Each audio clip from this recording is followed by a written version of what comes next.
I thought it was just another day. Until he fired me in front of everyone. The humming of computers, the stale scent of printer paper, the morning sun casting golden stripes across my desk. But nothing was the same. Because the man who now stood in front of us was not my boss. He was my boss's son, and he had just inherited the company. "Good morning, everyone," he said, clapping his hands together like he was starting a motivational seminar. "As of this morning, I am the new CEO." A polite, scattered round of applause followed. I did not clap. Not because I was bitter, at least not yet, but because I already knew what kind of person he was. I had worked at Hamilton Tech Solutions for 17 years. I was there before his father even bought the building.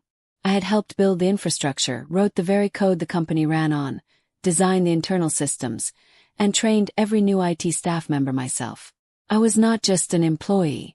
I was the backbone. But to Jason Hamilton, I was just another face in the crowd, an outdated relic from a time he wanted to erase. His father, Richard Hamilton, was nothing like him. Richard was old school but fair. He believed in loyalty, and he appreciated dedication. He was not a tech genius, far from it, but he knew the value of the people who made things run. When his health started declining, he stepped back and left the company in good hands. At least that is what he thought. I watched Jason as he strutted through the office like he was doing us a favor by existing. Designer suit, hair slicked back, jaw tight with smug ambition. He had a point to prove, and unfortunately that meant cleaning house. "Some changes are coming," he said with a fake smile. "Efficiency, optimization, streamlining, the usual. Some of you may not fit into the new vision of Hamilton Tech." I felt the eyes of my team drift toward me. They knew Jason never liked me. Not because I did anything wrong. On the contrary, I had caught one of his disastrous coding attempts during an internship he barely showed up for.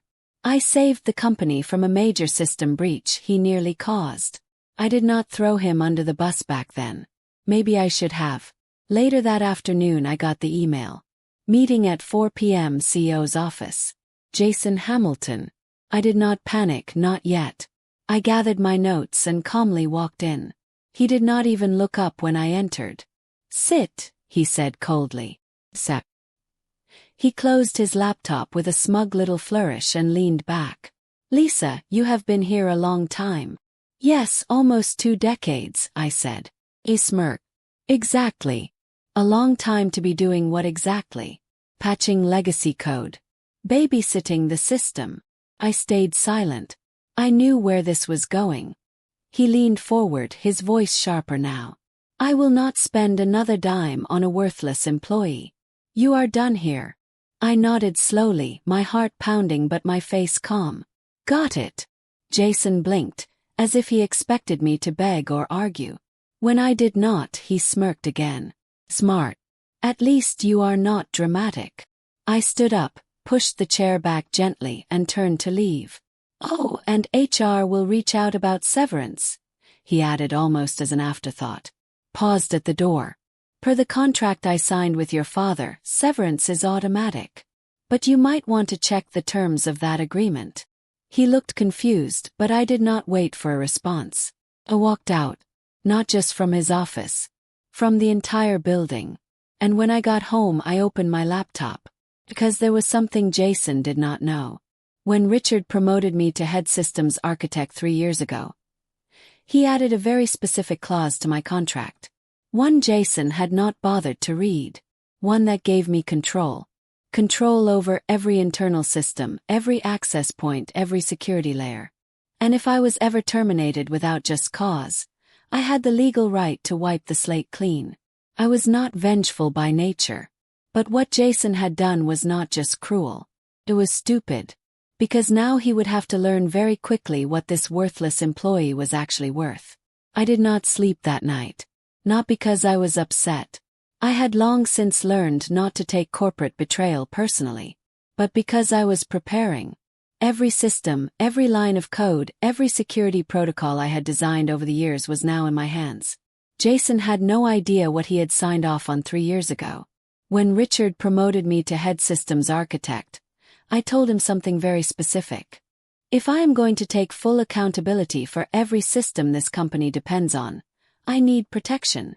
Richard agreed. He trusted me. He valued me. So together with the company's legal team, we drafted a clause that most CEOs would never allow.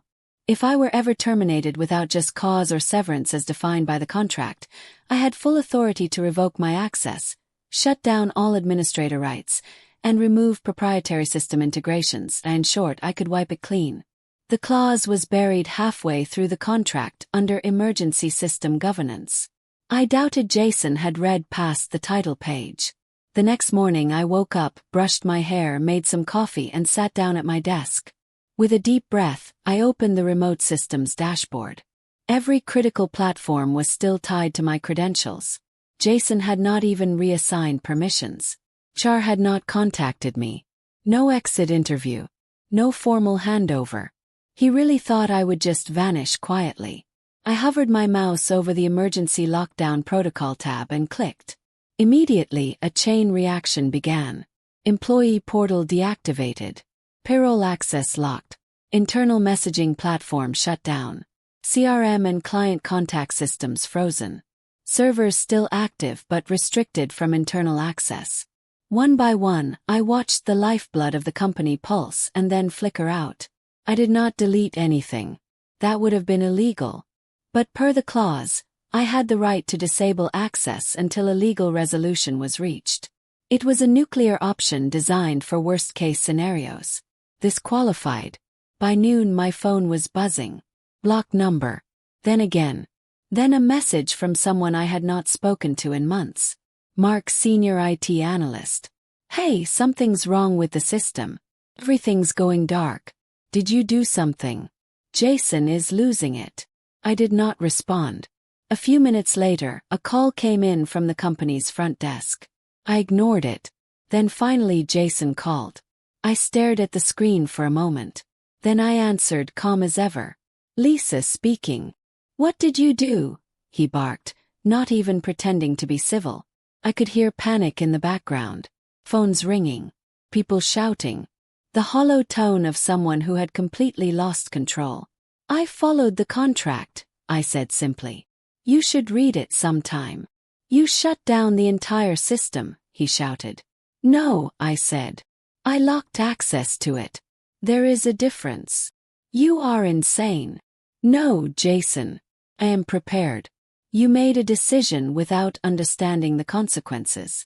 That is on you. I could hear him pacing now. He was furious. But underneath that he was scared. He did not understand how the systems worked. He thought firing me was just crossing off a name. He never realized how much I had built. How do I fix this? He asked. His voice sharp but quieter now. You do not, I replied. You are not authorized to make changes. There was a long pause. Then quietly. So what do you want? I could have said money. I could have demanded a massive payout or an apology or even my job back. But none of that mattered anymore. This was not about revenge. It was about respect. I want you to admit you were wrong, I said. Publicly. Not just to me. To your team. To your board. To the people who watched you dismantle a company you were not ready to lead. He laughed bitterly. You think I am going to humiliate myself over this? I smiled, even though he could not see it. I think you do not have a choice. Then I hung up. I spent the rest of the day answering messages from my former coworkers. Some were stunned. Others were quietly cheering me on. They had seen the writing on the wall the moment Jason took over. But none of them knew what was coming next. Because Jason had just made the biggest mistake of his short career. And by the end of the week, he would be begging for help. 2 days. That is all it took for chaos to spread through Hamilton Tech like wildfire. The systems I had locked down were not just a convenience. They were the company's central nervous system. Payroll did not process. Client accounts became inaccessible. Customer service could not reply to tickets. Even the office coffee machine was glitching because it ran on the same cloud-linked admin panel I had architected. By the third morning, I got a text from an unknown number. The board is calling an emergency session today. Jason's in trouble. Just thought you'd want to know. No name. But I had a good guess. Mark maybe. Or someone from accounting. I had quietly earned the trust of more people in that office than Jason ever realized. Meanwhile, I was back to my freelance consulting work. My own clients. My own hours. My peace. But as much as I tried to ignore it, a part of me kept refreshing the news alerts and company chatter. Because this was not just about justice anymore. This was about watching a house of arrogance fall brick by brick. Later that afternoon the call came. Not from Jason this time. From a private number. Miss Carter, this is Diane Hart from the board of directors. We need to speak with you. Her tone was crisp, measured. The voice of someone used to holding power but trying to stay polite. Of course, I said. When? As soon as possible. We would like to meet over video in the next hour if you are available. She was not asking. I joined the call in a crisp black blazer, hair tied back. The same way I used to look when giving quarterly IT updates. 6 board members sat in sleek chairs behind polished mahogany tables. In the center of the screen, Jason. Looking like a deflated version of himself. Color loose. His red. His swagger had vanished. Lisa, Diane began. We understand there has been a disruption to our internal systems. That is correct, I replied evenly. And you were the architect behind those systems. I was, I said. For the past 6 years. And per the clause in your executive contract, you had authority to revoke access in the event of wrongful termination. Only under specific conditions, yes, I said, leaning slightly forward. One of which was termination without severance. Jason shifted. I could tell he wanted to interject. But he did not. He could not. And you were offered no severance? Dan asked. I was not. Jason called me into his office, told me I was worthless, and that he would not spend another dime on me. Silence. A few board members exchanged glances. Someone coughed awkwardly. Diane turned to Jason. Is that true? Jason cleared his throat. Look, I did not think she would actually answer the question. He glanced away.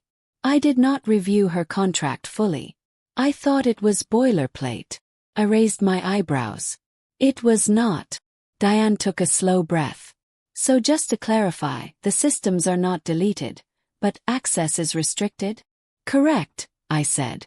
They are secure. No data loss. I followed the protocol exactly as written. And what would it take to restore access? Pause. I wanted to make this clear. Not just for them but for Jason. An official retraction of my termination. A signed letter acknowledging the breach of contract. And a formal public apology from Mr. Hamilton. Jason's head snapped toward the camera. Are you serious? I am very serious, I said. You publicly humiliated me. You terminated me without cause, without severance, and without any understanding of the systems. I designed it. You do not just get to press undo. Diane was quiet for a moment. Then she nodded. We will take your terms under advisement. Thank you, Miss Carter. I logged off. That evening I took a walk. The sky was low with gray clouds, the kind of soft overcast that made the streetlights glow like halos. 17 years. That is how long I gave that company. Through late nights, system failures, mergers, and panic mode deadlines I stayed. I delivered. I never asked for more than what I earned. And Jason dismissed all of it with a single sentence. But now he was learning something his father had understood from day one. Loyalty is earned, not inherited. I did not want to destroy the company. But I was not going to save it at my own expense. And if Jason wanted to keep pretending he was in control, he was going to watch the entire machine fall apart without me. Jason did not apologize. Not that day. Not the next. Not even after the company's main clients began to pull their contracts. He was still convinced he could fix it. I heard through a friend in accounting, off the record of course, that Jason had brought in an external IT firm. They promised they could regain system access within 72 hours. What they did not know was that I had built it like a fortress. Not to be vengeful. To be secure. Because the kinds of systems Hamilton Tech relied on housed sensitive data, legal documents, employee records, payroll structures, internal audits, client contracts. When Richard gave me full autonomy, he also trusted me to design protections in case of a breach. Ironically, I became the breach Jason had not seen coming. By the fourth day, the board was under pressure. Key vendors were threatening legal action. The finance department could not process invoices. And several government contracts, ones that required stringent security compliance, were on the verge of cancellation. That evening my phone rang again. It was not Diane. It was Richard. Yes, Richard Hamilton. The founder. Jason's father. "Lisa," he said. His voice slower than I remembered but firm. "I heard what happened." "Hello, Mr. Hamilton," I said, surprised. "I was not expecting your call. I should have called earlier. I've been out of it lately. But Diane briefed me. I read everything, including the contract you and I signed." There was a pause. He cleared his throat. "I want you to know I stand by that agreement. I gave you that power because you earned it. And I see now how necessary it was." "Thank you," I said softly. "That means more than you know." He hesitated. "Would you be open to a meeting? Just you and me. No board. No Jason." I agreed. The next afternoon, I met him at a quiet cafe just outside the city. He looked older, friendlier. But his eyes were still sharp. "I trusted Jason to lead with wisdom," he said after we sat down. "Instead, he led with ego." He looked directly at me. "You were the one person I knew would protect the foundation of what we built. And now, you are the one person who can save it." I did not reply right away. I watched him sip his tea, the cup trembling slightly in his hands. "I am not asking you to forgive him," he said. "I am asking if you will help fix this. For the sake of the company. For the people who still depend on it." My jaw tightened. He called me worthless in front of his staff. Terminated me like I was nothing. "If I come back, I want it to mean something." Richard nodded. "I understand. And I think it is time we talk about that." He slid a document across the table. It was a formal offer. Not for reinstatement, but for partnership, co-ownership, permanent rights to the system I built. A public acknowledgement of my role in Hamilton Tech's growth. And full authority to oversee the transition to new leadership. "Jason?" asked, eyebrows raised. "He will be stepping down," Richard said firmly. "After the board meeting tomorrow. He does not know yet. But it is already in motion." I blinked. "And who replaces him?" Richard smiled. "We are open to nominations." Did not hit me right away. But when it did, I shook my head. "I do not want to run the company." "I did not say you had to," he replied. "But you should be the one helping choose who does." That night, I reviewed the documents. Everything was real. The contract was airtight. And for the first time since I walked out of that building, I had peace. But I also had one more decision to make. The next morning, I stood in front of the board again. This time, not as a disgraced employee or a desperate contractor. I stood as someone whose value had finally been acknowledged. Jason was there too. Hollow, shoulders heavy. He did not speak. Diane turned to me.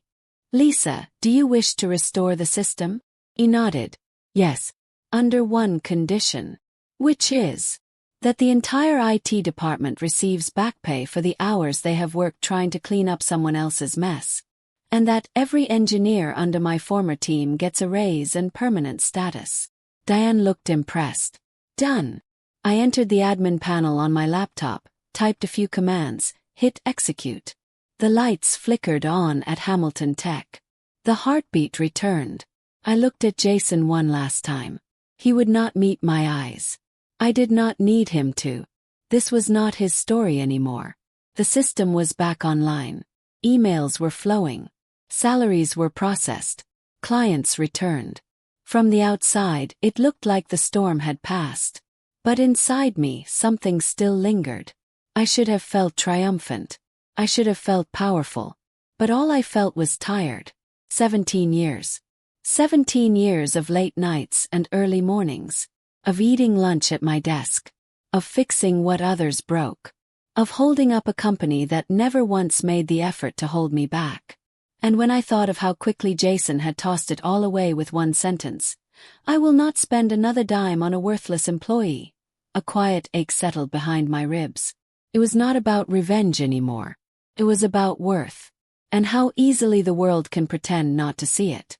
I spent the next week transitioning the IT systems over to a new team, one I personally helped hire. I did not want my name to be the only one holding up the infrastructure anymore. If I had learned anything, it was this. No one should ever be a single point of failure. Not even me. One afternoon I found myself back in the old server room. The hum of machines. The blinking lights. The faint chill of recycled air. It was all exactly how I remembered it. Except, now I was not there to fix anything. I was there to say goodbye. Mark, my former colleague, found me there. I heard Jason moved out of the executive suite today," he said softly. He nodded. About time. He never said a word to anyone. Just packed up and left. "Did you expect him to?" Yes. Mark shrugged. "No, but I hoped maybe he would at least say something to you." "I do not need his words," I said. "He already gave me a silence when it mattered." Mark smiled faintly. "You know, we all watched what you did. Every single one of us. And we were not just impressed. We were proud. That caught me off guard." "Proud?" "Yeah," he said. "You stood up for all of us. For every employee who has ever been undervalued. For every woman who has ever been told she is just something.